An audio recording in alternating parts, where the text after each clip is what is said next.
ҳаштуми май асосгузори сулҳу ваҳдати миллӣ, пешвои миллат, президенти ҷумҳурии Тоҷикистон муҳтарам Эмомалӣ Раҳмон ба ифтихори 76-солагии рӯзи ғалаба дар ҷанги бузурги ватании солҳои 1941-1945 дар боғи ғалабаи пойтахт ба пояи лавҳаи ёдгорӣ гулчанбар гузоштанд.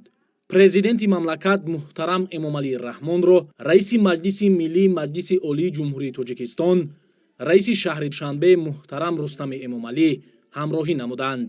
Президенти Ҷумҳурии Тоҷикистон, сарфармондеҳи Олии Қувваҳои Мусаллаҳи Ҷумҳурии Тоҷикистон муҳтарам Эмомалӣ Раҳмон ба поси хотираи афсарону сарбозон ва ҳамаи онҳое ки ҷони худро дар ҷанги бузурги ватанӣ нисор кардаанд, дар назди оташи ҷовидон гулчанбар гузоштанд.